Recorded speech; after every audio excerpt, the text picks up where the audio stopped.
Hello student, first of all very good morning. So today will be discuss a very current questions for 21 to 22. जितने भी question 21 तारीख से लेकर 22 तारीख तक करंट बन सकते थे वो आज हम इस सेशन में इस वीडियो में डिस्कस करेंगे। इस सेशन का जो पीडीएफ है वो आपको नीचे डिस्क्रिप्शन में मिल जाएगा, तो पीडीएफ को डाउनलोड कर लीजिए। तो चलिए स्टार्ट करते हैं एक मोटिवेशन कोट के साथ और फिर आगे बढ़ते बढ़ते क्वेश्चंस को समझते हैं। तो चलिए आज का जो मोटिवेशन कोट्स है वो है, जीत और हार आपकी सोच पर निर्भर करती है। जो आप सोचते हैं वही आपकी जीत और हार होती है। मान लो तो हार होगी, ठान लो तो जीत होगी। देखो स्टूडेंट, होता क्या है कि कुछ स्टूडेंट जिनकी लाइफ में थोड़ा सा स्ट्रगल आ जाता है या थोड़ी सी प्रॉब्लम्स आ जाती हैं, तो वो सोच लेते हैं कि मैं हार गया हूँ, मैं कुछ नहीं कर सकता। और इस तरह सोचने के बाद जो हमारा सबकॉन्शियस माइंड होता है वो उसे ही एब्जॉर्व कर लेता है और उसे ही फिर फॉलो करने लगता है। तो ऐसा कभी नहीं करना है, डिमोटिवेट कभी नहीं होना है। हमेशा एक ही बात सोचनी है और वो बात है, I am the best and today is my day और आई कैन डू इट। तो चलिए स्टार्ट करते हैं फर्स्ट क्वेश्चन के साथ। तो फर्स्ट क्वेश्चन है, हाल ही में अंतरराष्ट्रीय जैव विविधता दिवस कब मनाया गया है? तो इसका जो आंसर है वो आंसर है 22 मई। तो आप सभी जानते हैं कि अंतरराष्ट्रीय विविधता दिवस 22 मई को सेलिब्रेट किया जाता है। ये काफी मोस्ट लोगों को, मैक्सिमम लोगों को पता होगा, क्योंकि एक ये जनरल नॉलेज का क्वेश्चन है। अंतरराष्ट्रीय जैव विविधता दिवस 22 मई को मनाया जाता है। इस वर्ष जो इस दिवस की थीम रखी गई है वो थीम है अवर सॉल्यूशन आर इन नेचर। जो थीम है वो क्या है? अवर सॉल्यूशन आर इन नेचर। तो चलिए क्वेश्चन नंबर 2 लेते हैं।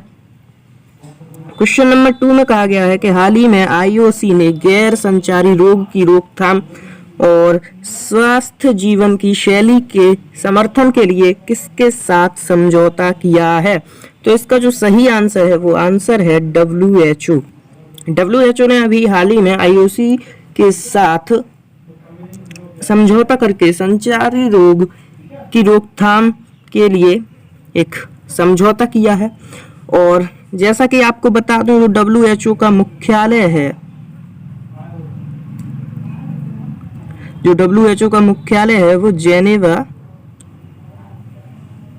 स्विट्जरलैंड में है। ठीक है स्टूडेंट, वैसे तो मैंने ये क्वेश्चन काफी बार आया है करंट्स में, तो मैंने डिस्कस किया है WHO के बारे में, पूरी एक्सप्लेनेशन दी है। तो आपको वैसे तो पता होगा, अगर नहीं पता है तो आप पीछे की वीडियोस जाके देख सकते हैं एक बार। चलिए तो क्वेश्चन लेते हैं 3। क्वेश्चन 3 में कहा गया कि मई 2020 में राष्ट्रपति रामनाथ कोविंद ने किसे केरल उच्च न्यायालय का अतिरिक्त न्यायाधीश नियुक्त किया है? तो जो इसका सही आंसर है वो है के हरिपाल। मई 2020 में राष्ट्रपति रामनाथ कोविंद ने हरिपाल यानी कि करुणाकरण, इनका जो पूरा नाम है वो है करुणाकरण नायर हरिपाल। अगर आपको ऑप्शन में ये दिखता है करुणाकरण नायर हरिपाल, तो आपको ये टिक कर देना है, यही आपका सही आंसर है। केरल उच्च न्यायालय का अतिरिक्त न्यायाधीश नियुक्त किया है, जैसा कि अभी आपको बताया। इससे पूर्व वे केरल हाईकोर्ट के रजिस्ट्रार जनरल थे, तो ये भी आपको याद रखना इंपॉर्टेंट पॉइंट है। इसके बाद केरल हाईकोर्ट के मुख्य न्यायाधीश एवं केरल हाईकोर्ट के मुख्य न्यायाधीश एस मणिकुमार है। तो ये भी काफी इंपॉर्टेंट है, ये पूछ लिया जाता है। तो इसे मैं येलो के साथ हाईलाइट करता हूं, आप इसे याद कर लीजिए, जो एस मणिकुमार हैं। इसके बाद चलिए अगला क्वेश्चन लेते हैं। अगले क्वेश्चन में कहा गया है कि हाल ही में किस राज्य ने अम्फान के बाद पुनर्निर्माण के लिए 1000 करोड़ का कोष गठित किया है? तो इसका जो सही आंसर है वो है पश्चिम बंगाल। हाल ही में पश्चिम बंगाल ने पुनर्निर्माण के लिए 1000 करोड़ का कोष गठित किया है।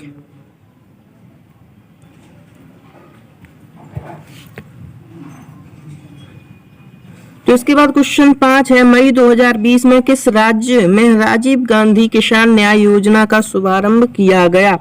तो इसका जो सही आंसर है वो है छत्तीसगढ़।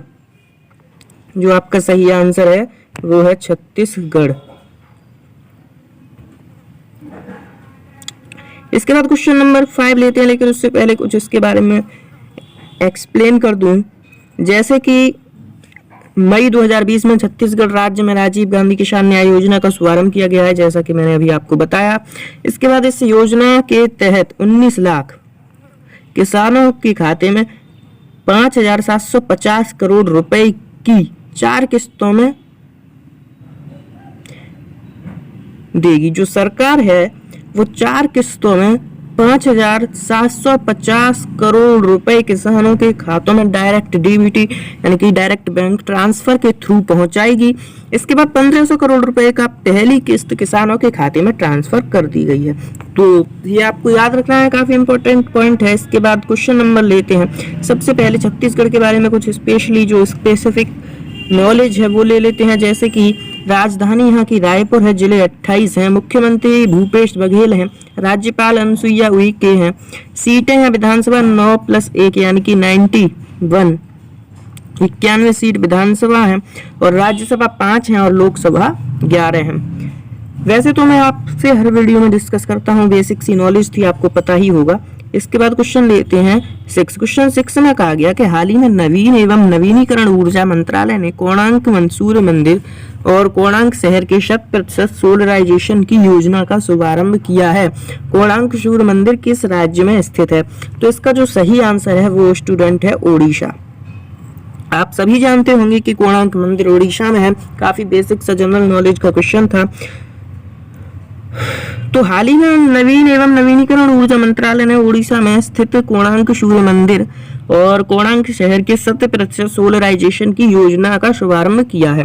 तो जो इसका मुख्य उद्देश्य है वो ऐतिहासिक स्थान को सूर्य नगरी के रूप में विकसित करना है। सूर्य नगरी यानी कि एक चमकता हुआ शहर, जिससे पता चले कि ये सूर्य नगरी और यहाँ कोणार्क मंदिर है। तो एक इसकी स्पेसिफिक जो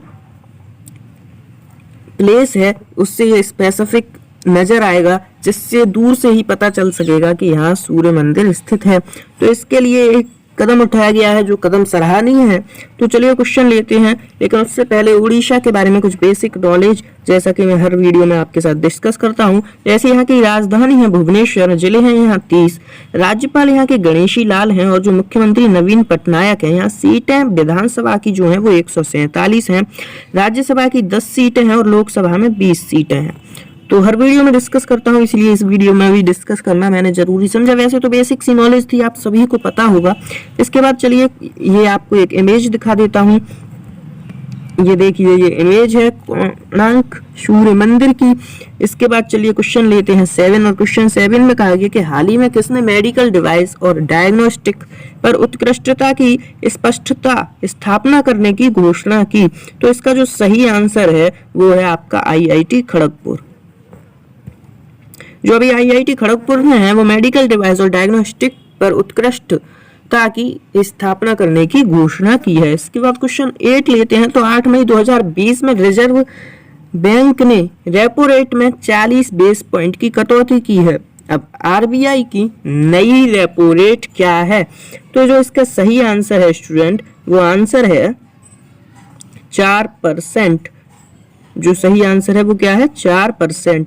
RBI ने अभी जो रेपो रेट में 40 बेस पॉइंट की जो कटौती की है, उसके बाद जो इसका सही आंसर है वो 4% है। लेकिन इससे पहले जो थी वो थी 4.4%।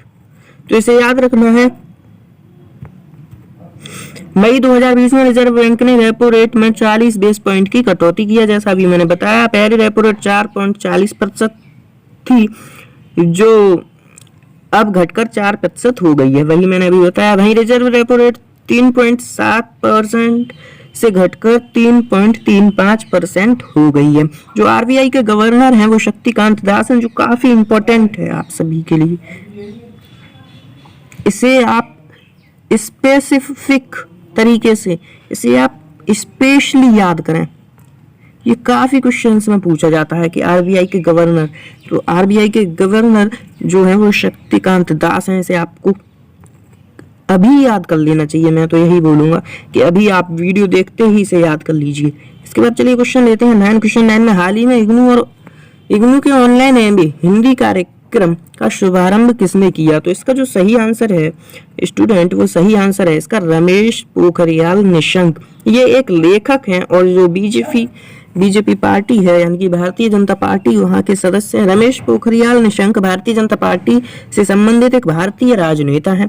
वे 2009 से 2011 तक उत्तराखंड के मुख्यमंत्री रहे। ये भी आपको काफी इंपॉर्टेंट पॉइंट है, आपको याद कर लेना चाहिए। वे वर्तमान में 16वीं लोकसभा में संसद सदस्य हैं। वे लोकसभा में उत्तराखंड के हरिद्वार संसदीय निर्वाचन क्षेत्र का प्रतिनिधित्व करते हैं। इसके बाद जो अंतिम और लास्ट पॉइंट है, भारतीय जनता पार्टी के सदस्य होने के साथ साथ वे एक प्रसिद्ध लेखक भी हैं। तो इनकी अगर मैं आपको इमेज शो करूं तो आपको इमेज दिख रही होगी, और आप अगर इनके बारे में डीप नॉलेज चाहते हैं तो गूगल कर सकते हैं। इसके बाद क्वेश्चन नंबर 10 है। क्वेश्चन नंबर 10 में कहा गया है कि हाल ही में अमेरिकी सरकार का क्लाउड प्रोजेक्ट किसने जीता है? तो इसका जो सही आंसर है वो है गूगल। गूगल एक ऐसा सर्च इंजन है जो दुनिया का लार्ज और दुनिया का सबसे बड़ा सर्च इंजन है, और जिसने अभी जो क्लाउड प्रोजेक्ट था अमेरिका का उसे जीता है। तो इसका सही आंसर गूगल हो जाता है। तो ये वीडियो का लास्ट क्वेश्चन था। आशा है आपको सभी क्वेश्चन समझ में आए होंगे और इनके बारे में आपको कुछ जानकारियां मिली होंगी। अगर आपने अब तक हमारा चैनल सब्सक्राइब नहीं किया है तो चैनल को सब्सक्राइब कर लीजिए, साथ ही साथ वीडियो की नोटिफिकेशन जो आती हैं उसे ऑन कर लीजिए। अगर आपने अब तक वीडियो लाइक नहीं की है तो वीडियो लाइक कर दीजिए और इससे ज़्यादा से ज़्यादा शेयर कीजिए। और हाँ, अगर आपने अभी पीडीएफ डाउनलोड नहीं किया तो नीचे डिस्क्रिप्शन को चेक कीजिए और पीडीएफ को डाउनलोड कर लीजिए। मिलते हैं आपसे अगली वीडियो में, तब तक के लिए आप सभी का बहुत बहुत धन्यवाद।